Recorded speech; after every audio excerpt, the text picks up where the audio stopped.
국내 정치 다 맞물려 있는 거지만 국내 이번에 정기국회 관련 얘기를 해보겠습니다. 우선 종합적으로 봤을 때요. 지금 이제 국가국정감사가 이제 마무리를 향해 가고 있는데 이번에 혹시 예전하고 다른 두드러진 무슨 특징이 있었으면 한번 짚어주실래요? 이번 국정감사에서 2018년 정기국회 국정감사에서 뭐 특별하게 두드러진 것이 없었으면은 그냥 개별 사안들을 가지고 좀 질문을 해보기로 하고요. 우선 비리 관련 논란이 크게 그 채용 비리 의혹 논란 관련하고 유치원 비리 관련이 있었는데 유치원 비리는 이제 대체로 정치적인 논쟁보다는 뭐 다른 사안으로 가고 있으니까 채용 비리 관련해서는 좀 이게 계속 논쟁 여지가 남아 있는 것 같아요. 지금 야사당은 3당의 이름으로 물론 국정조사 이제 계획서를 제출했습니다만은 정의당도 가세했고 뭐 이런 상황인데 이 지금 이것이 또 보니까는 야당의 일부에서는 문재인 정부의 기본적인 인사정책 자체까지 지금 이제 비판적으로 조명을 하고 있는데 이 사안 어떻게 봐야 될까요, 홍 소장님?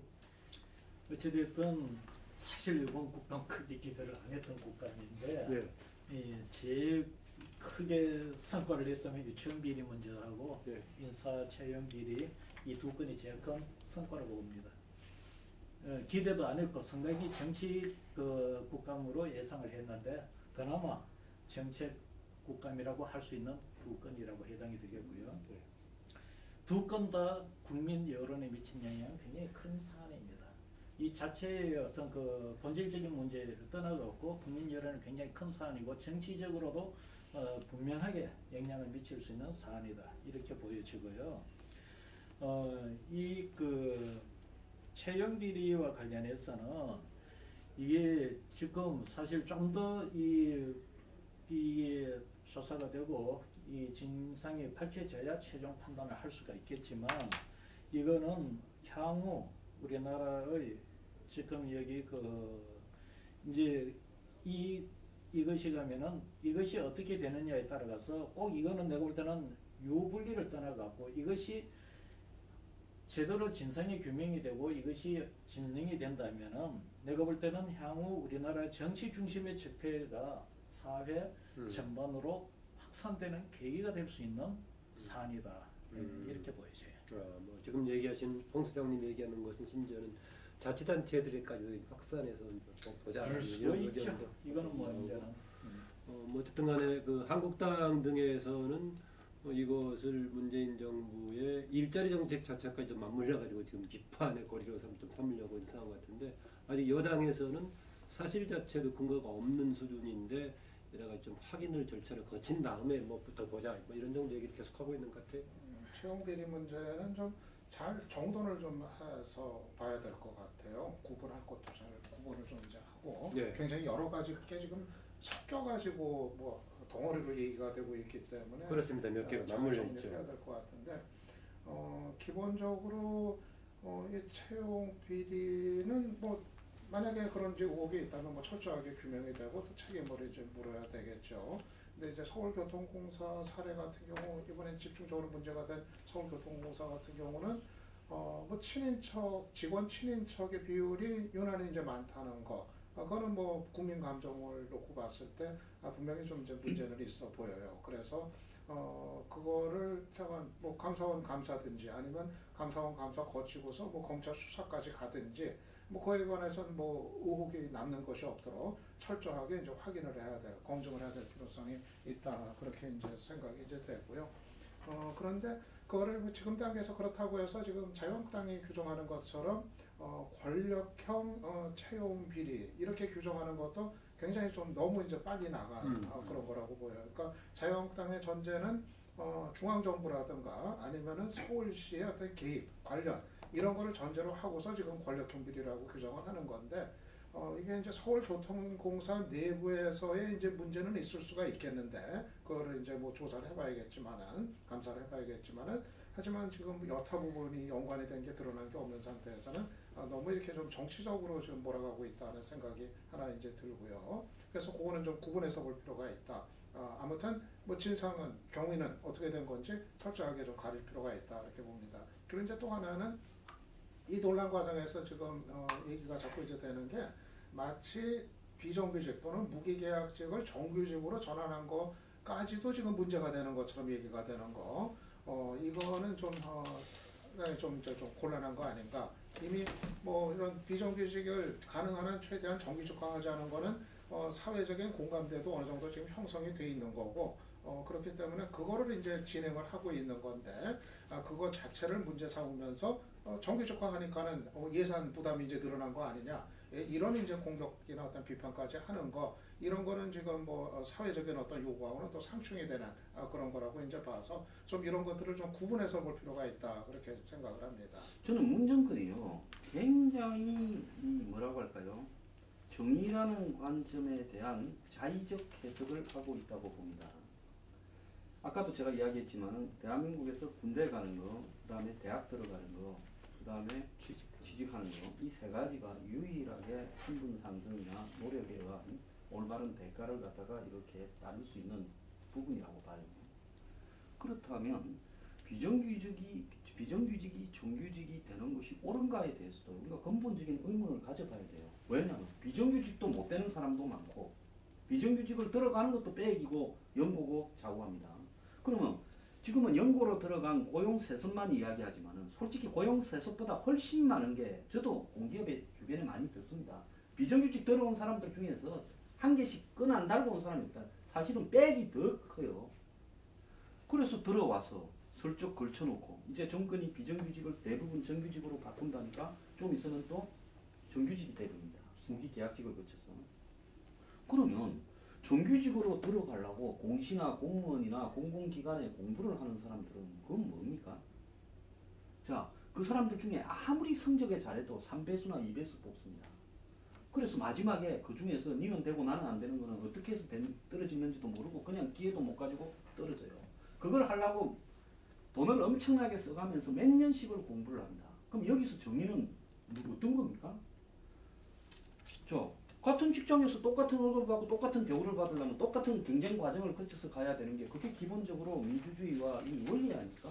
그런데 비정규직을 정규직을 해달라 그러면 그런 비정규직을 정규직을 해주는 데서 나오는 차별, 지금 거기도 못 들어가서 공부하고 노력하는 정상적으로 가려는 사람에 대한 차별은 어떻게 해결합니까? 황 수장, 그러니까 민간 기업에서의 비정규직하고 우리 그 공공기관에서의 비정규직은 약간 질적인 차이가 있다고 아니 보시나요? 그렇죠. 이제 예를 들어서 동일 노동, 동일 임금이라는 부분을 바라보면서 민간 기업에서 이 사실상으로 정규직하고 똑같은 노동을 하는데 하청회사나 파견 근로를 한다면서 월급을 적게 주는 것은 그 차이를 좁혀주고 해야 되지만은 예를 신분이 완전히 달라지는 어떤 공기업이나 공공기관에 입사하는 공무원이 되는 부분에 있어서 비정규직을 정규직으로 해준다면 그러면 시험은 뭐 때문에 존재하고 거기에서 비정규직으로 들어가는 과정에서도 특혜를 보거나 백으로 들어간 사람들이 정규직이 되는 이 불공정함은 어떻게 하는 거예요? 그래서 문정권이 이 부분을 잘못 해석하면요. 앞으로 20대, 30대 지금 지지율 빠지는 중에 이 내용이 크게 좌우하고 있다잖아요. 기본적으로 세상의 원리를 이해를 못하는 것 같아요. 지난번 유사 논쟁은 기간제 교사의 정규직화 있을 때 약간 논란이 좀 있긴 했었는데. 예, 그때도 뭐 제가 실제로 이 무슨 시험이죠? 선생님들로 임용고사를 준비하는 친구한테 이야기를 들었더만 굉장히 불리하더라고요. 네. 자기들의 어떤 기관의 노력 이런 부분들 다 허당하게 만드는 거라고 이렇게 비판했었던데 하여간 그런 문제는 심각한 것 같고요.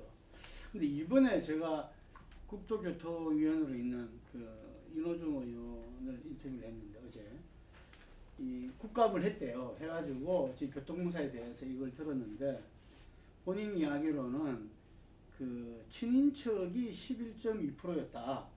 응답률이 친인척이라고 응답률이 이랬는데 지금 처음 이야기가 나간 거는 조사를 11.2% 조사의 11.2%가 1,800~900명에 달하더라. 이렇게 나갔다는 거죠.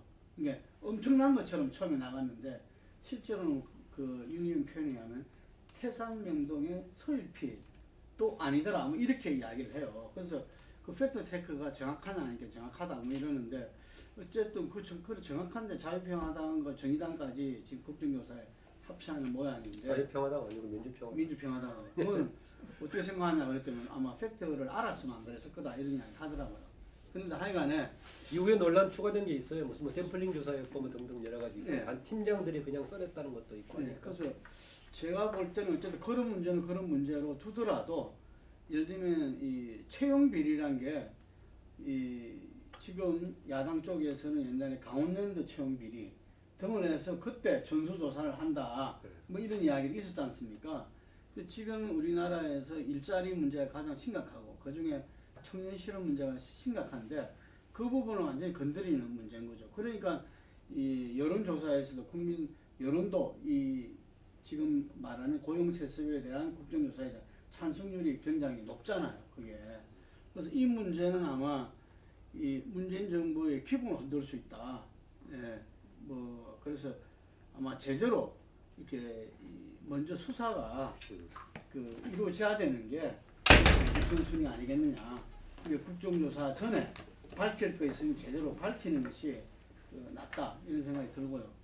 또 한 측면은 뭐냐면은 저는 이 민노총을 이렇게 정면으로 이렇게 그 공격한 거 아닌가 싶습니다. 특히 하태경 의원은 직접적으로 거론을 했습니다. 예, 자유한국당 의원들을 중심으로 해가지고는 하여간에 자기들이 다음 선거를 위해서든 어쨌든 간에 보수의 새로운 어떤 이 기운을 차리고 나가기 위해서는 이게서 가장 무서운 어떤 저기 그 이 더불어민주당이라기보다는 민주노총이다. 그래서 민주노총의 어떤 이 세력을 흔들어 놓지 않으면 안 된다. 이런 생각들이 굉장히 몇 번의 지난 선거를 통해서 네. 그리고 촛불을 통해서 이렇게 이 정립된 것 같아요. 뭐 홍준표 당시 뭐 대선 후보일 때 직접적으로 강성 기성 노자라고 늘 이야기를 했죠. 늘 그런데 이번에 하태경 의원 얘기한 민주노총 계열이 기득권화 특권화되어 있다는 지적에 대해서는 어떻게 보세요? 제가 주변에도 보면은 그런 대기업 이 노조 대의원 출신들이 많아요. 제 친구도 있고 있는데 그 친구들한테 이제 이 친구들끼리 모여서 이야기를 물어보면 사실상 연봉이 상당해요.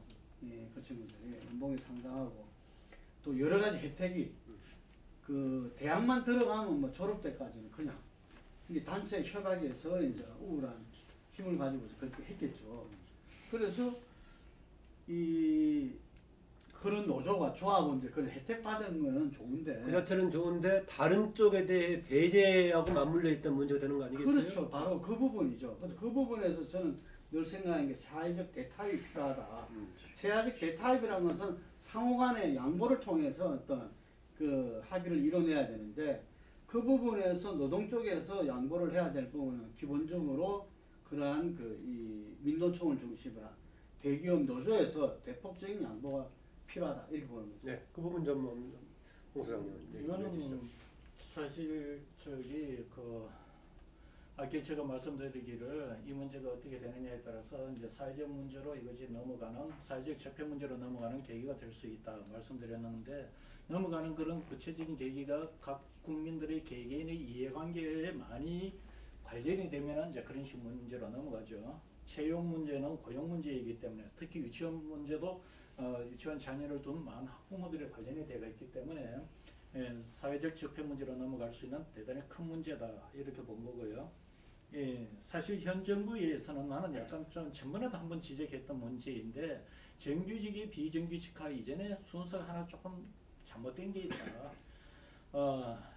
비정규직을 정규직화 시키는 것도 중요하지만 정규직과 비정규직의 그 차등적 조항들 2005년도 6년도에 만들어졌던 그 악법이 만들어지기 정정하는 것이 바로 잡는 것이 우선일진데 그 부분을 건너뛰고서 정규직, 비정규직을 정규직화 넘어간다는 것 자체는 이거는 내가 볼 때는 정부가 해야 될 진정한 노력을 지금 안 간 거다. 그러면은 정규직화 넘어가지 못한 비정규직은 영원히 옛날에 그 노동악법이 2006년도에 만들어졌던 그 노동악법에 의해서 핵심은 그거예요. 동일노동 동일임금을 거부했던 게 2005년도 그 아닙니다.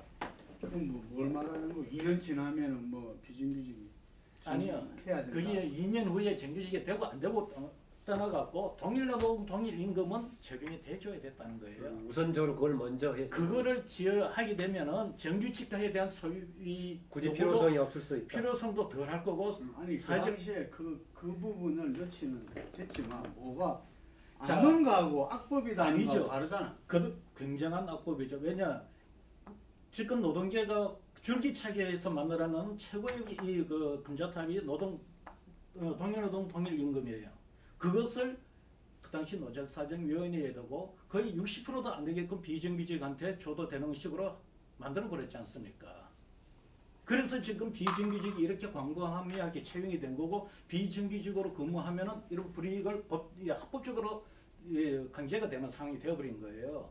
그 당시 잘못되었던 동일노동 동일임금이 지금 노동계에서는 아마 국민들은 다 그렇게 적용되는 줄 알고 있을 겁니다. 근데 실제 현실적으로 동일노동 동일임금이 적용이 안 되고 있지 않습니까?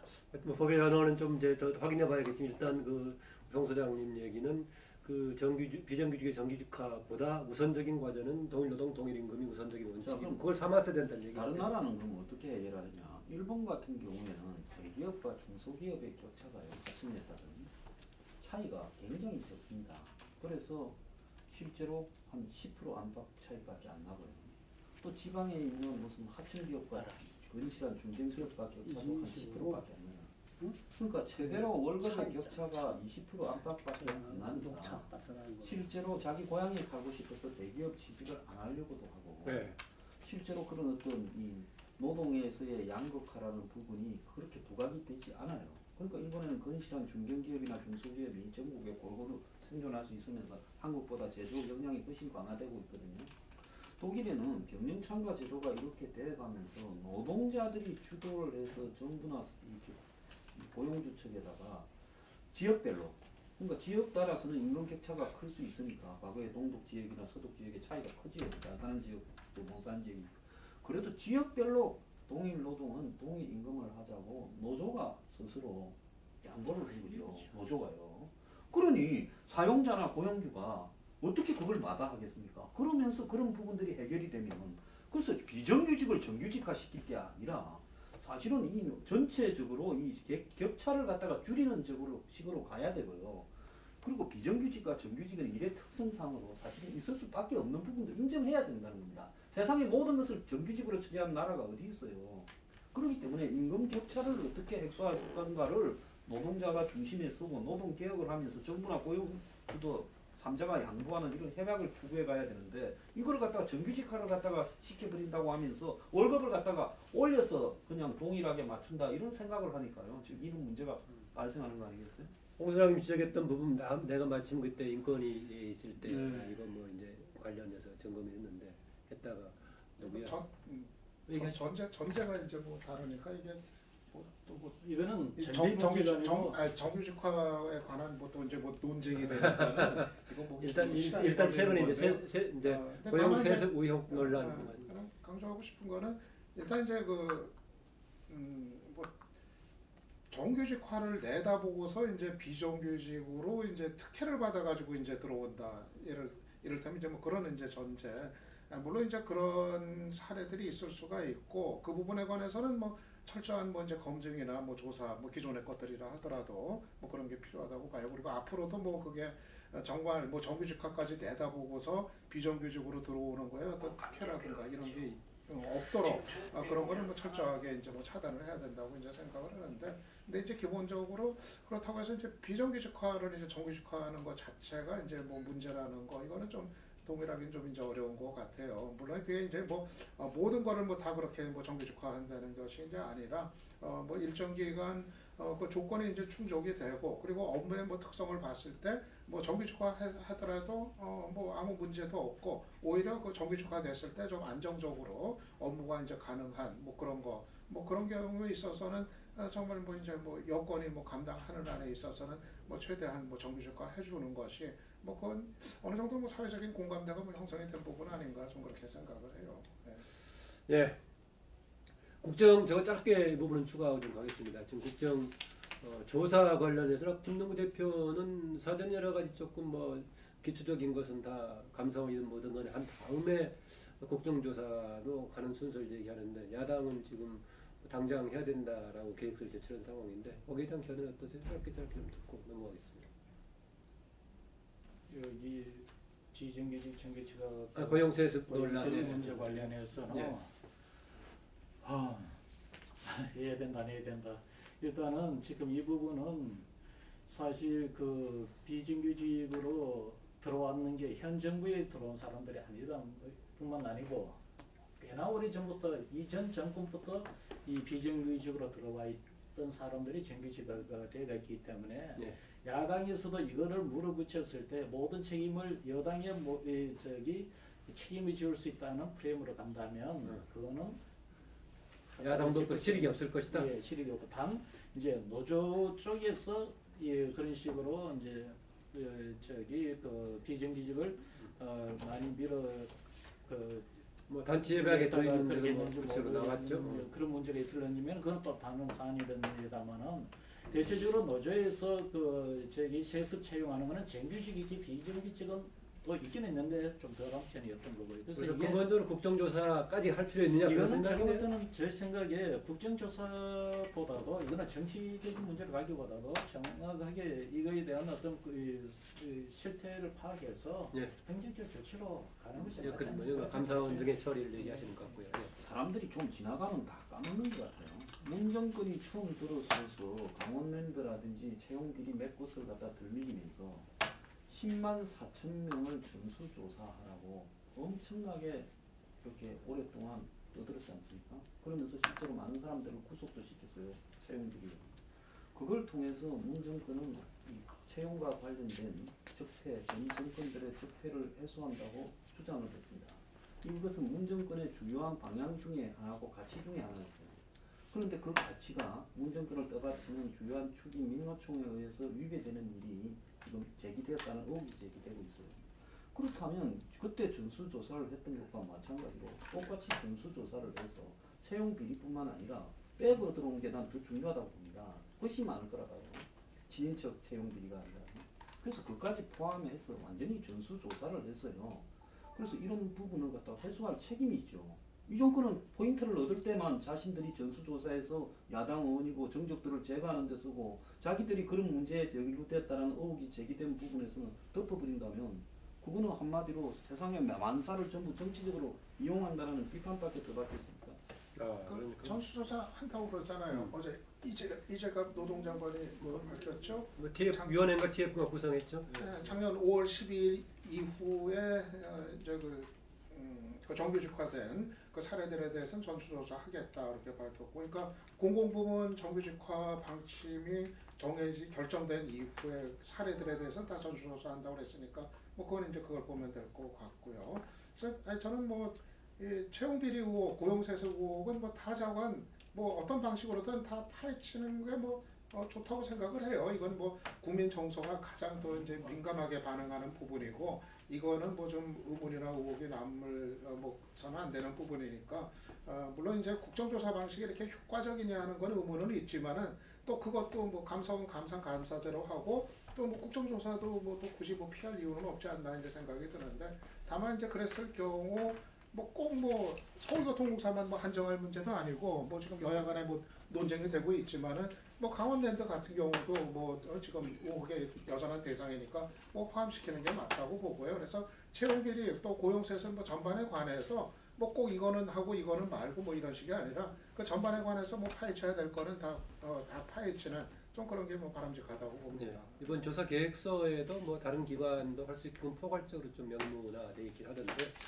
이거 하나 이번에 정기국회 기간 동안에 또 하나 다뤄볼 만한 게 정개특위가 구성이 됐죠. 심상정 의원을 위원장으로 한 정개특위가 구성이 됐는데, 심상정 의원 최근 인터뷰 과정에서 해야겠는데 뭐 동상 2몽 정도가 아니라 동상 50몽이다 뭐 이런 표현까지 뭐 쓰던데 어떻습니까? 이번 올해 안에 결론을 내겠다라고 하는데, 예, 홍영직 소장은 고개를 갸우뚱하는 주세요. 정개특위 이야기가 계속 왜 나오는지조차도 사실은 저도 잘 모르겠고, 선거구제 개편 가능성. 무엇보다도 저는 이제 여론을 찾고 있다 그러니까 국민들은 관심 없어요. 정계 개편에 대해서. 지금 왜 정계 개편 말고 선거구제. 선거구제를 왜 개편해야 되고 그것이 본인들이 예고한 게 무슨 관심이 있는지 전혀 관심이 없는 상황이에요. 그래서 이것은 뭐 정당에서 어떻게 추진하고 협의를 하고 해서 추진해서 나갈 수 있을지는 몰라도 하여튼 국민들의 관심 받기다. 그런데 그래서 홍 소장님도 관심 받긴 거예요? 저도 관심 없죠. 예. 관심 없고. 전문가가 그러죠. 그리고 두 번째는 지금 이게 선거구제 개편과 관련된 이 정치 개혁을 하려고 하면은 하기에는 지금 이 입장이 너무 많다. 5개 당이 지금 이 협의를 해야 되는데 5개 당이 지금 생각하는 그 구도가 너무 다르기 때문에 실현 가능성도 너무 낮다. 그런데 조금 더 구체적으로 질문을 드리면은 한국당의 경우에 도농 중대선거구제를 해가지고 복합선거구제를 한다면은 두 개를 절충해서 받아들일 수도 있다라는 것인데 그 현실적인 대안이 될까요? 그것도 멍청한 소리죠. 제가 볼 때 다 안 될 거라 봅니다. 일단 여기서 이야기하는 거에 의미가 없죠. 왜 안 되냐?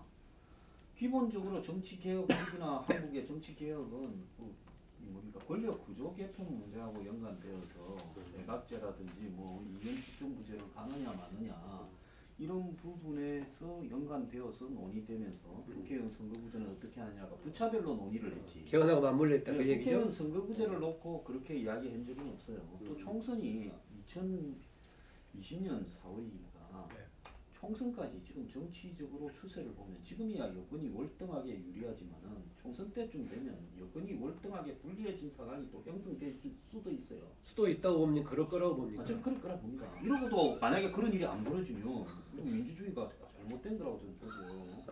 그렇기 때문에 그때 되면 이제는 여건이 지금은 개헌이나 이런 데 무관심하다가 그때 되면 여건이 중심이 되어가지고 개헌하자고 이렇게 보따리를 싸매고 달라들 수도 있어요.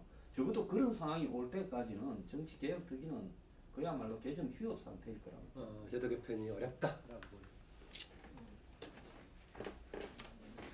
뭐 한국 정치의 수건이죠. 이제 선거구제 개편이 뭐 그동안 얘기는 뭐 여러 차례 거듭되어 왔지만은 거대 정당들이 뭐 꼼짝을 하지 않으니까 번번이 이제 무산이 되곤 했는데 이번이 아주 좀 절호의 기회인 것 같아요. 그러니까 기본적으로 지금 선거구제의 문제는 거대 정당들 이외에 뭐 이제 소수 정당들은 뭐 국회로 이제 진출하기가 어렵고 또 존립 자체가 그러다 보니까 이제 불가능한 이런 상황이 내내 이제 반복이 되는 건데 이번에 좀 이 절호의 기회에 좀 선거구제 개편이 뭐 좀 꼭 이루어져야 될 뭐 그런 이제 상황인 것 같아요. 전에하고는 다르게 그동안 가장 뭐 반대를 해왔었던 게 이제 자유한국당이었는데 근데 지난번 이제 지방선거를 해보니까 현행 선거제도의 이제 수혜자가 아니라 이제는 오히려 불이익을 받는 이런 이제 상황에 직면하니까 자유한국당의 이제 기류가 좀 다소 이제 변화가 됐고 그래서 아직까지도 뭐 확실한 입장은 나오질 않았지만은 좀 여러 가지 그 협상의 좀 여지는 좀 생겨난 상태고 그리고 민주당 같은 경우는 이제 오히려 수혜자가 돼서 사실 그렇게 뭐 적극적으로 원치는 않지만은 명분상 이거를 또 거부할 수는 없는 그런 이제 입장이기 때문에 이런 환경이 그 어느 때보다도 선거구제 개편이 가능성이 좀 이제 높아졌다 볼 수 있을 것 같아요. 근데 마침 또 이 정개특위위원장을 정의당의 이제 심상정 의원이 이제 맡았기 때문에 아마 호락호락 그냥 물러서지는 않을 것 같고 아마 심상정 의원도 자기의 정말 정치 생명을 걸고 이번에 이거를 좀 해내는 역할 이런 거를 좀 염두에 두고 있을 거기 때문에 한번 저는 뭐 이렇게 그렇게 뭐 비관할 상황만은 아니지 않겠는가. 한번 좀 승부를 걸어볼 만한 상황 아닐까. 왜냐하면은 충분한 명분을 갖고 있고 그런 어떤 그 여건이 어느 때보다도 좋기 때문에 한번 좀 결과를 기대를 걸고 좀 보자 좀 그런 생각입니다. 어렵긴 하지만 한번 기대를 걸어볼 수도 있다라고 보네요. 근데 이제 그 법적으로 본다면은 2020년 4월 선거 같으면은 거의 1년 전에 선거구 획정이 돼야 돼요. 1년 6개월 전으로 지금 돼 있어요. 1년 6개월 전에 돼 있어요. 그럼 개편돼가지고. 지났네요 벌써. 네. 얼마 전에 딱 지난다고 문제가 정개특위의 그 활동 시한이 연말이잖아요. 그래서 뭐 이 상당 시간을 자유한국당에서 정개특위 명단을 제출하지 않아가지고 구성이 못됐다 이러는데 지금 남은 기간도 지금 연말이라 뭐 얼마 안 남았잖아요 이게. 그래서 뭐 금방 이야기한 대로 상당히 어렵지 않느냐라는 이런 이야기도 있지만 제가 볼 때 뭐 개헌 정계 개편 뭐 이런 문제가 아니라 그 지금 자유한국당과 민주당 제외하고는 각 정당에서 사활의 문제다. 이번에 선거구제 개편이 안 되면은 결국은 우리가 그 양당제로 이렇게 그 복원될 수밖에 없다. 그래서 이 선거구제 개편이 돼야만이 다당제가 유지가 될 수 있기 때문에 자기들은 사활의 문제로 이거를 접근할 수밖에 없다. 해결해낼 수밖에 없다. 그건 정의당도 마찬가지죠. 자, 그런 부분에 금방 이 박사께서 이야기하신 대로 좀 변화가 생긴 거죠. 자유한국당에서도. 지난 득표율이 지방선거 한 20대 초반 정도가 됐다고 제가 알고 있는데 실제 국회의원 총선에 그 결과를 넣어보니까 38석밖에 안 되는 지역구가. 그건 완전히 충격이었죠. 멘붕이었다 그러더라고요. 그렇기 때문에 물론 다음 선거 때는 또 상황이나 여러 가지 바뀌겠지만 어쨌든 자기들도 이대로 가서는 안 되겠다라는 인식이 지금 생긴 상태에서 아까 말한 그 도농 복합 선거구제라는 것도 이제 자기들이 어떤 이 협상 테이블에 이렇게 제기를 했다 이런 이야기 들었는데 큰 그대로는 틀은 민심 그대로 국회를 만들겠다는 부분에 우리 홍사님께서 국민들은 관심도 없다 이러는데 저는 국민들 좀 표방하는 거 아니냐 이게 그 부분을 갖다가 지금 이제 이 선거제 개편의 내용이 뭐다 이렇게 왔는데 이렇게 하려고 하는 거다 라는 것을 인식한다면 제가 생각할 때는 뭐 거의 60, 70% 이상이 거기에 대해서 동의하리라고 봐요. 네. 이게 자기들이 지금 그 내용을 제대로 몰라서 그런 거지. 예를 들면 우리들이 표가 날아가고 있는데 네. 국민들이 민심이 깎이고 반영이 안 되고 있는데 국회 의석수에 그럼 국정에 자기들 의견이 날아가는 거잖아요. 네. 그렇기 때문에 그 부분들을 안다면 저 선거구제 개편에 강력한 힘은 바로 국민한테서 온다고 봐요. 폴리니스 대표단 지금 문제의식이네요. 네, 국민한테서 온다고 보여주고 이게 그 말하자면은 이번 선거제 개편 핵심은 그런 거죠. 연동형 비례대표제를 갖다가 다들 이야기하는데 그걸 조금씩 이렇게 다르게는 이야기를 하지만 어쨌든 큰 틀은 연동형 비례대표제인데 이걸 하려면은 이 국회의원 지역구 의석을 줄이든지 보통 2대1 정도는 돼야 되는 거니까 이 지역과 비례대표가 이게 줄이든지 아니면 늘리든지 해야 된다 이거죠.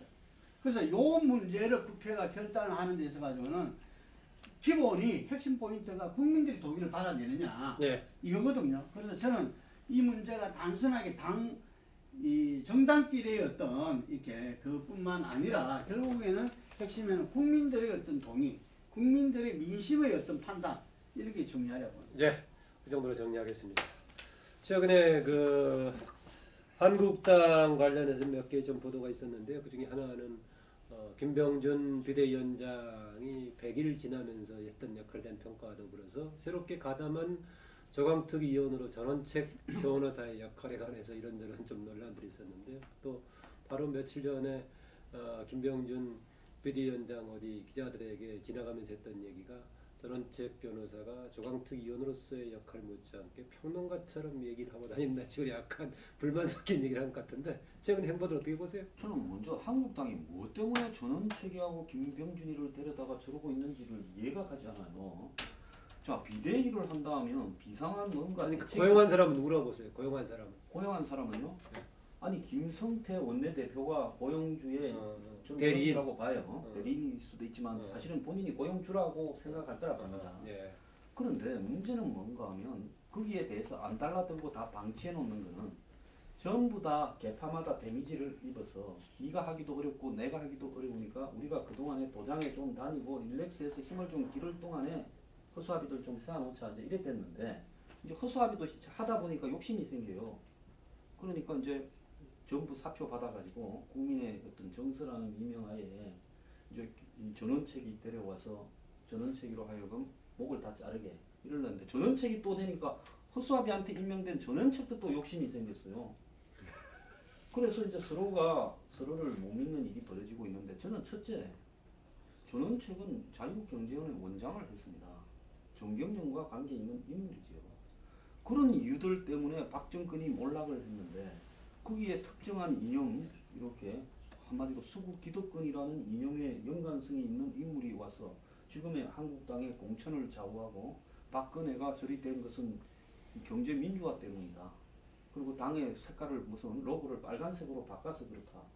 이런 이야기를 하는 걸 보고 저는 정말 황당한 전원책은 빨리 쫓아내야 된다고 봅니다. 왜 그런가 하면 박근혜가 그나마 2012년에 다 문재인이 될 거라 봤는데 겨우 당선된 거는 경제민주화니 김종인이 이런 사람을 데려다 놓고 겨우 됐는데 그것도 안 했으면 안 됐을 거라 봐요. 근데 경제민주화를 실천을 안 하고 그래서 저렇게 무너졌지. 경제민주화 때문에 선거 이길 때는 경제민주화 이야기하다가 이기고 나니까 저거는 좌빨이다고 이야기한다. 시당한 말씀하시네요. 저 아주 잘못됐다고 봅니다. 그래서 전원책은 한마디로 한국당의 수구 꼴통화를 앞당기는 인물이기 때문에 빨리 정리해야 된다. 그 다음에 김병준은 전원책 같은 사람을 앉혀놓고 거기에다가 공천 권한을 주는 듯 이렇게 한 부분이 잘못된 거다.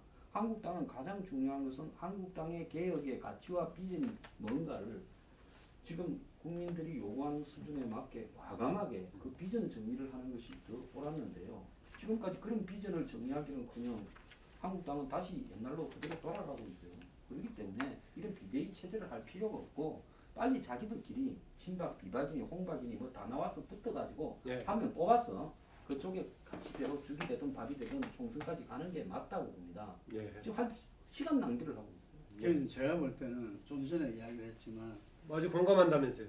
아니 그러니까 그 본인들이 도장에 가고 좀 실력을 키우고 이럴 동안에 누군가 그 가도기적으로 좀 당이 뭐 지도부가 없을 수는 없으니까 했다 뭐 이런 이야기를 하는데 저는 어쨌든 김병준 비대위 체제 비대위 자체가 그렇지만 이렇게 전원책도 포함해서 저는 가도기적 성격을 띨 수밖에 없다 이런 생각이 들고요. 그런 가운데 그러니까 사실상의 개혁 비대위가 아니라 뭐 관리 중간 관리다. 그러니까 그 본인들도 뭐라고 이야기하냐면 가치와 비전을 세우는 것도 중요하지만 국민들은 인적 쇄신을 볼 거 아닙니까?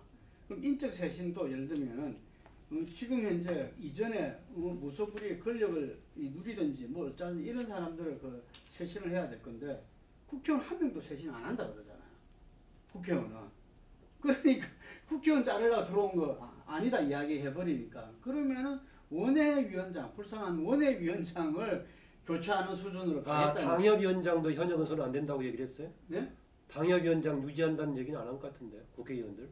아니 국회의원들을 자른다는 것은 당협위원장에서 자른다는 이야기인 거죠. 근데 안 자른다는 거니까 결국은 당협위원장 유지한다는. 원애들만 남은 거지 이제. 원외들만 그걸 한다는 네. 이야기이기 때문에 그래서 12월달에 그 결과가 발표될 때 네. 그 뭐 한간에는 김병준 위원장은 당권은 아니지만 네. 대권은 좀 생각해 볼 수 있다. 라는데 자기가 12월달에 발표되는 그 인적 쇄신안이 네. 이 뭐 전원책을 동원해서 하든 말든 이렇게 그 인적 쇄신 책임은 자기한테 있자 그랬잖아요. 결정은. 네. 그것이 이 상당히 국민들 기대에는 미흡할 수밖에 없다. 저는 그 부분을 동의를 갖다 사자 깔고 나가는 것 같아요. 이게. 네.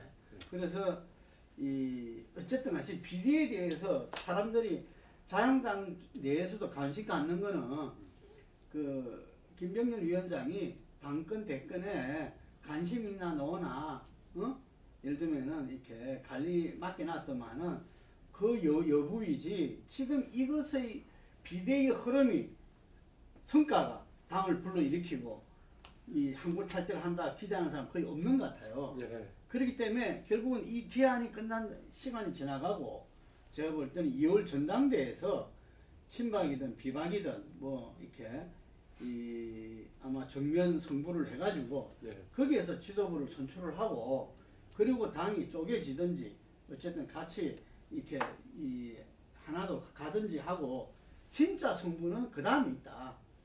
그 다음 총선을 앞두고서 3, 4개월 전에 하는 보수 대통합 전당대회에서 예. 저는 운명이 결정이 될 것이다. 이래 봅니다.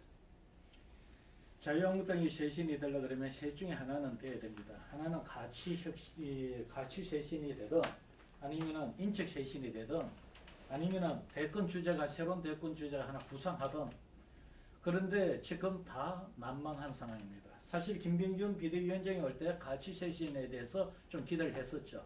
대체적으로 정치권에서 보면은 이론가나 싱크탱크가 이런 역할을 하는데 자유한국당은 거의 약하다 보니 김병준 그 비대위원장이 들어오기 전에 같이 논쟁을 하면서 이 부분에 대한 기대를 불러일으켰는데 사실상 지금 성과가 나오지 않고 있습니다. 이후에 지금 기대를 하기도 쉽지가 않고요. 그래서 결국은 바톤이 넘어간 게 이제 그 전원책 변호사한테로 넘어서 인적 쇄신으로 지금 기대를 걸어야 되는데 지금 이야기하듯이 인적 쇄신도 지금 기대하기가 어려운 상황이 되어버렸습니다. 그러면은 가치 쇄신이 안 이루어지고 인적 쇄신도 안 이루어진다면은 자유한국당은 활로가 없죠. 대권 주자라는 게 하늘에서 뚝 떨어지는 것도 아니고 그는 굉장히 오랜 기간 동안 여러 과정을 거쳐서 등장하는데 새로운 그 대권 주자급 뉴 리더가 등장해서 당을 재편하기도 지금 어려운 상황이라는 거죠. 그래서 제가 그 저기 사장님 그 말에 동의합니다. 자유한국당은 특정 시기에 대대적으로 쇄신되고 개편될 이 가능성은 없다고 보고 자연스럽게 전망달리해서 어느 한쪽이 빠져나가고 공천 선거에 가서 공천에서 떨어져 나가고 그다음 선거에 대고 패배해서 떨어져 나가고 그런 과정을 거쳐서 지루한 과정을 거쳐서 사람이 바뀌어 나가지 어떤 그런 혁신적인 분위기에서 지금 바뀔 수 있는 분위기는 아니라고 봐요. 시간 총선 끌기, 때도? 시간 보내기, 예? 시간 총선 소비약이다라고 했었는데 어디에 총선 전에도 총선도 그 과정의 일환일 뿐이라는 거죠. 단지 제가 볼 때는 제일 큰 가능성이 선거에서 이제 많은 낙선자가 나와서 자연스럽게 이제 총선 전까지도 정비가 안 될 거다라고 보시네요. 이창섭 박사. 자유한국당은 죽이 되든 밥이 되든 결국 정치인들이 책임지고 활로를 모색하는 수밖에 없는 것 같아요. 지금 뭐 김병준 비대위 체제도 뭐 너무도 이제 무기력하고 그리고 전원책 변호사를 중앙특위위원으로 영입한 거는 정말 악수 중에 악수다. 그렇게 이제 생각을 합니다. 그러니까 특히 지금 전원책 변호사한테 마이크가 넘어간 다음부터는 지금 자유한국당이 정말 살기 위해서 가야 될 방향하고는 정반대 방향의 얘기를 지금 계속 쏟아내고 있어가지고 뭐 태극기 부대와 뭐 함께 한다는 거가 지금 아주 그냥 상징적인 얘기로 지금 이게 박혀버려가지고 이게 지금 자유한국당이 사는 길을 찾는 게 아니라 완전히 이제 죽는 길로 지금 가는 것 같은 그런 상황을 이렇게 길을 이렇게 닦아버린 이런 상황이 됐으니까 이거는 정말 좀 상식적으로 좀 이해가 되지를 않는 그런 장면이 뭐 펼쳐지고 있는 건데 이거는 이제 전원책 변호사가 뭐 김병준 위원장이 그 점은 전 적절한 표현이라고 봐요. 평론가라는 표현을 이제 쓴 거는 이거는 어떤 책임 있게 문제를 풀어나가는 정치인의 정치적 리더십이 아니라 좀 평론가적인 어떤 모습 이런 걸 이제 보여주고 있는 건데 문제는 그렇다고 해서 김병준 위원장이 뭐 자기가 어떤 주도해가지고 뭐를 그림을 이렇게 새롭게 그리는 이게 또 리더십이 지금 있는 게 아니고 그래서 결국은 지금의 비대위 체제는 이렇게 가다가 그냥 그렇게 이제 되고 이제 많은 거 아니겠는가. 결국은 다음 이제 전당대회에서 뭐 이렇게 새로 선출된 어떤 지도부에 의해 가지고 뭐 죽이 되든 밥이 되든 근데 지금 이 상황에서 새 지도부가 선출이 돼도 이게 밥이 되기는 뭐 쉽지 않은 상황으로 뭐 내다 보여지는데 뭐 그렇게 이제 갈 수밖에 없는 운명 아닐까 이렇게 봅니다. 이 비대위 체제에서 차기 대선 후보 정도급에 해당되는 사람들의 당내 가입 또는 영입이 좀 가셔야 수 있을까요? 오세훈 뭐 등등 이런 사람들 황교안이 그렇겠죠. 왜냐하면 지금 뭐 탄핵의 과정에서 이런저런 사유로 당을 이탈했던 사람들이나 들어올 명분이 없는데 이제 무슨 뭐 다음 전당대회를 앞두고 뭐 한국당에 영향을 모은다라는 핑계로 설매시들 다 들어오고 정치하고 싶은 사람들 다 이렇게 당선들도 기회다. 기지개를 펴는 그런 계기로 작용을 하겠지요. 근데 제가 이제 이렇게 봤을 때는 이 한국당이 솔직히 말하면 저렇게 가서는 안 되는데 저는 걱정이요. 완전히 황골 탈퇴를 해야 되는데 황골 탈퇴를 안 하고도 문 정권이 너무 못해가지고 빗자루를 꼽아놔도 또 상대방이 나중에는 정권을 잡고 총선에서 이길 확률이 높아지고 있다고 봐요. 그러다 보니까 이 사람들이 보니까 지금 자기들 나름대로는 이쪽에 계신 분들이 바라봤을 때는 왜 저럴까 생각하지만 자기들 나름대로는 감이 따로 있냐. 나중에 이 정권이 몰락하면 옛날에 이명박 같은 사람도 됐는데 이명박을 놓고 더 나았냐 못하냐 보면 더 나올 수 있는 사람도 있어요. 그래서 그렇기 때문에 별 문제 없다라고 생각하면서 저렇게 하고 있다는 게 이게 참 한국 정치의 한마디로 악순환이라고 보고 있습니다. 근데 이제 하나 중요한 거는 평론가 하는 사람, 교수 하는 사람, 언론인은 정치 금지법을 좀 만들어야 돼. 왜? 그런 거 할 때도 지 양심대로 소신 있게 대부분 이야기를 안 내면서 그렇잖아요. 그 지금 전원책 씨부터 텔레비 나와서 양심 있게 소신 있게 이야기를 안 하잖아요. 그럴 때는 그래놓고 정치를 하겠다고 하면 얼마나 책임합니까? 사소한 이해관계에서도 소신 있게 말을 못하던 사람들이 저는 평론 나갔을 때 할 말 다 했어요. 영원히 금지할 건 아니고 기한 정해놓고 금지하는 것은 네, 그 필요하겠네요. 기한에서 한 5년 정도 근무시켜가지고 때를 뺄 동안은 정치 못하게 해야 됩니다. 근데 지금 이야기하신 것 중에 그 제가 김병준 위원장이 한 말 생각이 나는데 뭐냐면 금방 이야기한 대로 문재인 정부가 뭐 이런저런 과정 속에서 또 어떠한 이슈에 걸려가지고 지지율이 떨어지는 데도 불구하고 자유한국당 지지율은 요지부동이었거든. 그게 따라서 옛날에 희소처럼 여기서 내려가고 요쪽 올라가고 있는데 그게 없다 이거지. 그래서 그 부분에 대해서 어떻게 생각하냐 했더만 자기는 굉장히 좋은 찬스다. 사람들한테 저쪽 당이 이렇게 떨어지면 우리가 올라간다. 이래 생각하면 전부 다 혁신할 생각 안 한다 이게. 근데 이렇게 가도 우리는 요지부도 안 올라가니까 이거는 우리 내부를 이렇게 바꾸지 않으면은 도저히 지지율이 올라갈 수 없다. 라는 부분을 사람들한테 이렇게 인식시키는 거기 때문에 굉장히 좋은 기회다. 이렇게 이야기를 하더라니까 역설적으로. 그래서 그걸 보고 어떤 친구들은 이 사람도 정치인 다 됐네. 이게 자기 이렇게 그 객관적인 현실을 자기한테 맞게 해석한다 이런 이야기인 거죠. 이게 사실 정 변호사가 지금 그 합류를 해서 지금 여러 가지 지금 저희 할 수 있겠냐 이런 이야기하는데 해법은 들어갈 때 했어요. 그 말대로만 하면은 대성공을 할 겁니다. 없어요. 복잡할 게 다 할 거 없고 가서 국방 의무 이행하지 않는 사람, 납세 이행하지 않는 사람만 다 배제시키면요. 자유한국당의 혁신은 가치 혁신도 성공을 하고 인적 혁신도 성공하고요. 집권 가능성도 열립니다. 근데 못해요. 그리고 들어가면서 제가 먼저 그 이야기를 했거든요. 그대로만 하면 성공이에요. 네.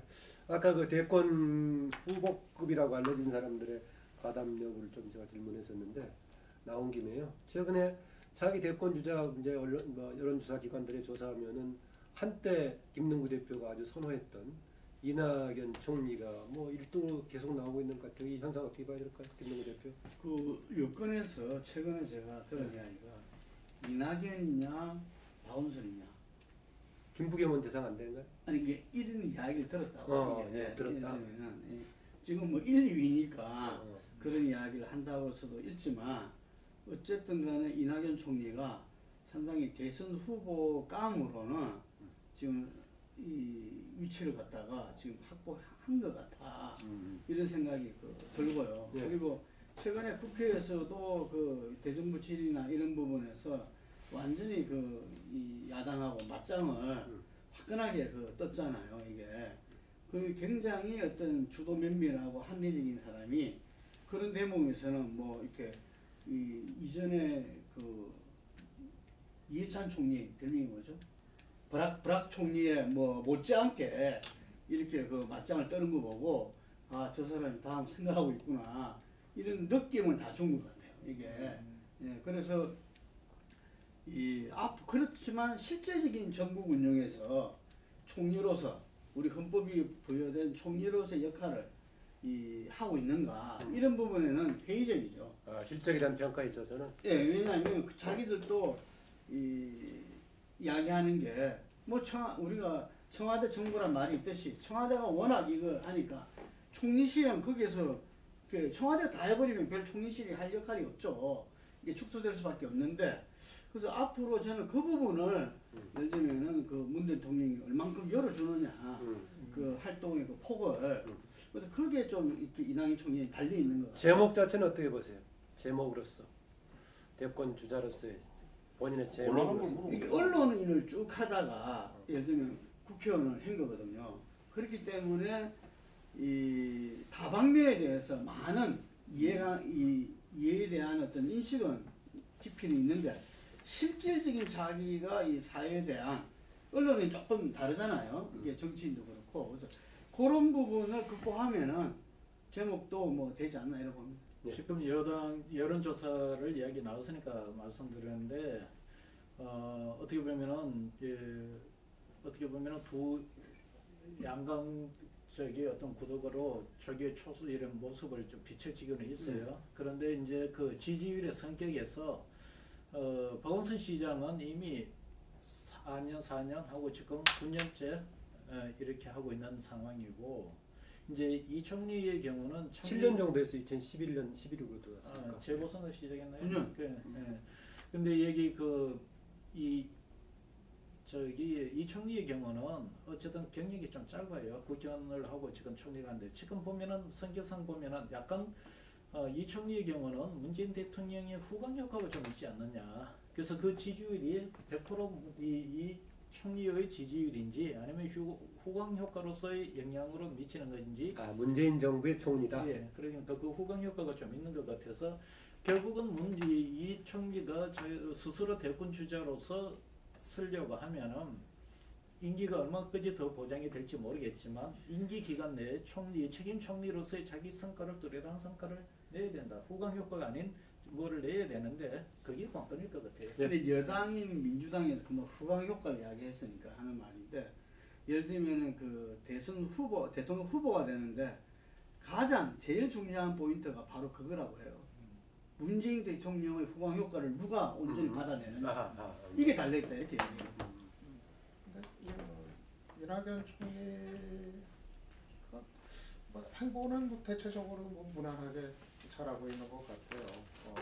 아무래도 좀 강점이 좀 이제 균형감 또 좀 이제 합리적인 어떤 캐릭터로 뭐 비춰지는 거 뭐 그런 것들이 좀 이제 강점인 것 같고 대체로 좀 이제 안정감 있는 좀 총리 어떤 모습을 좀 보여주고 있는 것 같아요.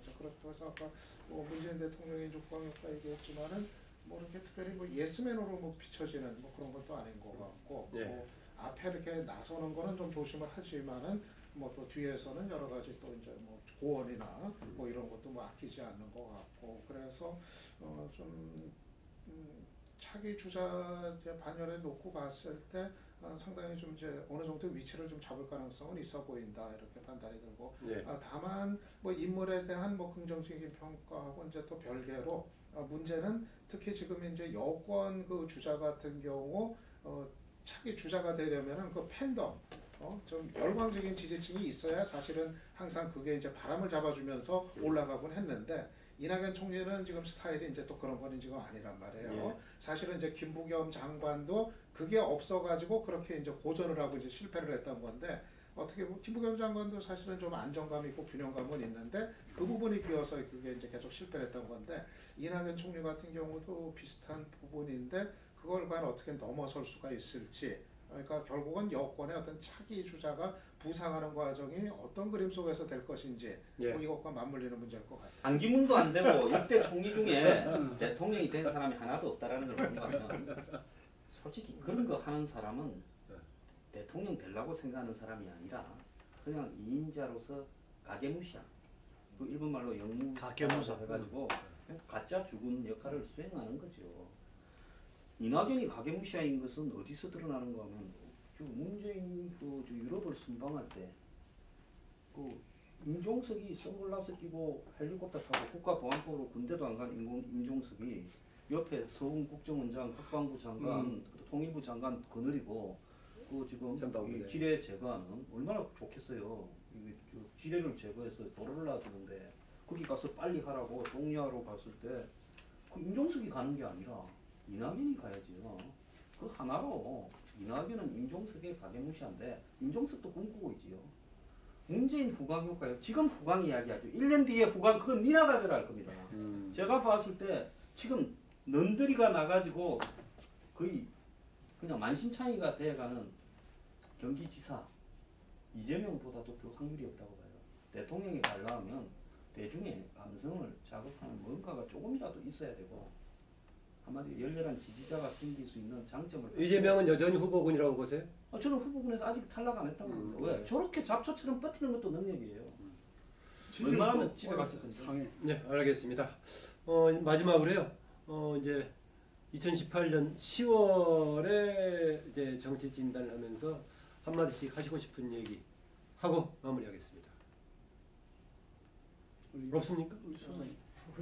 오늘 보니까 오늘 홍 소장님은 좀 뭔가 당위적인 평가보다는 객관적인 진단 중심으로 아주 좀 하신 경향이 좀 있었어요. 여론조사를 하고 있으니까 저희 입장에서는 네. 제일 뉴스를 많이 받았던 인물 이제 이재명 지사 얘기에 오늘 이제 빠진 것 같은데요. 네, 그럼 하시고. 저는 이번에 일련의 과정 지켜보면서 차기 대선 주자로서의 위상을 지키는 게 사실상 좀 어려운 거 아닌가 좀 그런 판단이 좀 들더라고요. 네. 그러니까 지금 여러 가지 걸려 있는 문제들에 대한 최종적인 법적인 판단과 상관없이 이번에 이제 다 드러나 버린 것이 지금 여권 내에서는 아무도 지금 편을 들어주지 않는다는 거, 거의 뭐 고립무원의 상태. 그러니까 놀랬던 게 정말 민주당이 뭐 압수수색 당하고 뭐 여러 가지 당하는 상황에서도 한 번도 언급을 하지 않은 거.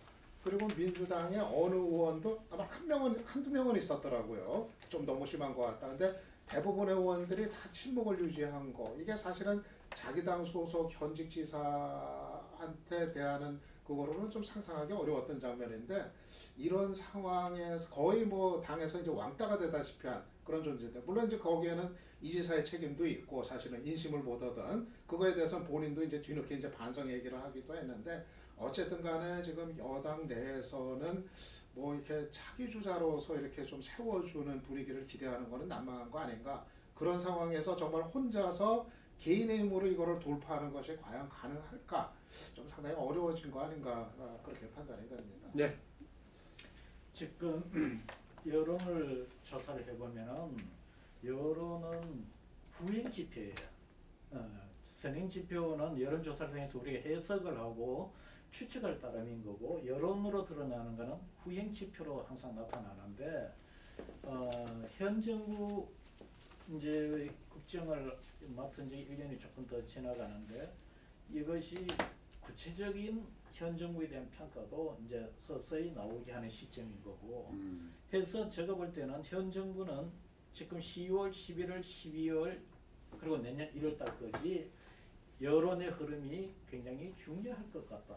이후에 어떤 그 추가 동력이 형성이 될 수 있을는지 그렇지 않으면은 여론에서 많은 어려움을 겪을 수도 있는 지금 그런 상황인데 저희들이 일반 전화조사를 해보든 아니면 FGI 조사를 해봐도 이제는 이 무슨 평가를 정책이나 구체적인 성과를 갖고서 이야기하는 단계가 왔다. 네. 두 번째, 우리나라 이 단임제 선거의 이게 한계이기는 한데 이 대통령기 2년이 채 안 되었는 이 시점에서 벌써 많은 관심이 차기에 또 벌써 관심이 가다 있다.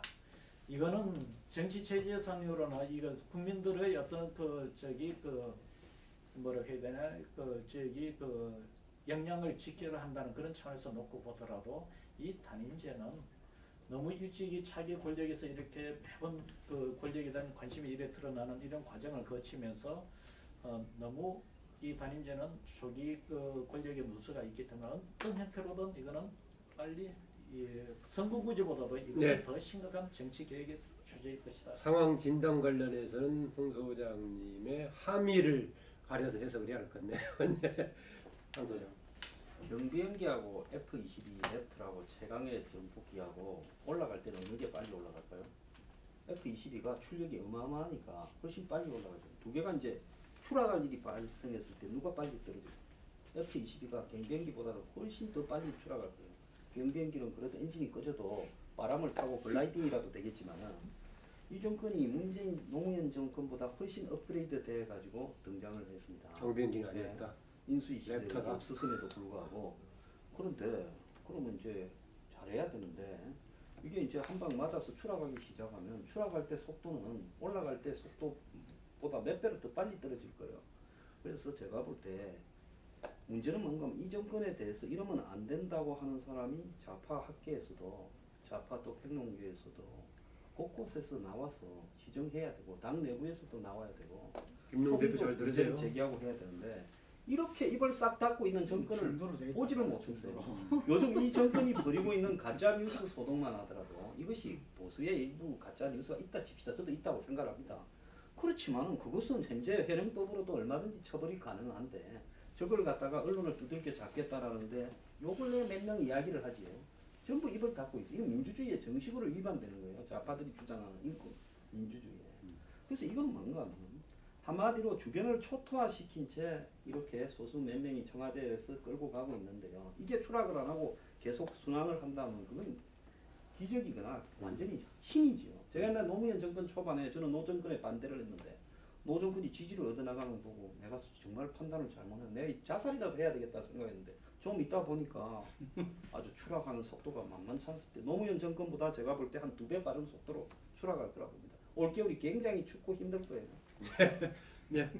김동관. 금방 그런 이야기 했는데 문재인 대통령이 공권력을 과잉 사용하지 않겠다라는 이렇게 이야기가 했어요. 그거는 뭐냐면 국민들이 거기에 대해서 뭔가 불안감을 갖고 있다 반증 아니겠습니까? 그래서 저는 그런 부분에서 현 정권의 어떤 여당의 그런 좀 조급성이랄까 가짜 뉴스에 대한 대응도 마찬가지고요. 이게 모든 것을 갖다가 뭐 법으로 해가지고 어쨌든 그 다 이렇게 공권력으로 다 하겠다는 이야기 아닙니까? 그래서 그런 부분들은 상당히 지금 시점에서 한번 다 돌이켜 봐야 된다 이런 생각이 들고 저는 평화 프로세스는 당연히 가야 되고 이 부분에서도 국민 총역량을 저는 결집해서 가야 된다고 생각을 하는데 또 그거와는 별개로 경제 부분은 평화는 경제다 이렇게 이야기하죠. 평화가 경제로서 이렇게 기능하려면 그거는 한참 세월이 있어야 되는 거고 그럴 때 지금 현재의 그 실물 경제 이 부분에 대해서 예를 들면 저는 이번 연말이 터닝포인트다.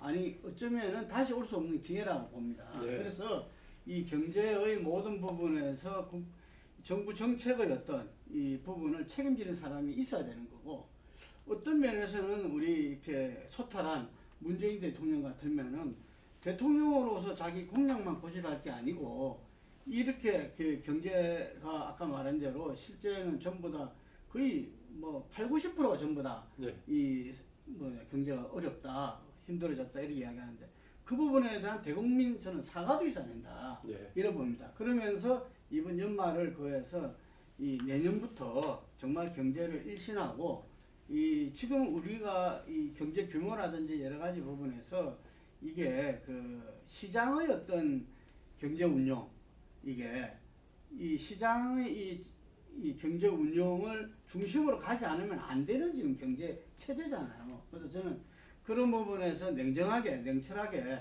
예를 들면 공정 경제를 가더라도 어쨌든 경제의 현재 우리가 지금 뭐 사회주의 경제도 아닌 것이고 이렇기 때문에 그 부분을 해나가지 못한다면은 이게 계속 고집을 하고 간다면은 저는 이 상당히 노무현 정부의 그 어려움이 그대로 닥칠 수도 있다고 봅니다. 이게 그래서 저는 청와대가 지금 굉장히 고심하고 있지 않나. 이 여당에서도 전부 다 고심을 하고 있는 것으로 보인다. 예, 그렇죠. 그리고 뭐 대안의 인물도 찾고 있을 것이고, 전 그리라 봅니다. 아까 정선 박사는 이재명 지사 개인이 한정된 얘기를 했기 때문에 종합적인 얘기 짧게 추가하는 걸 마무리하겠습니다. 안 하셔도. 어떤 종합적인? 지금 전반적으로 정세 전반을 진단하셔서 그 얘기는 안 하셔서. 예, 뭐 폴리피플 11호로 오늘 전국자담회 이걸 마무리하겠습니다. 수고했습니다.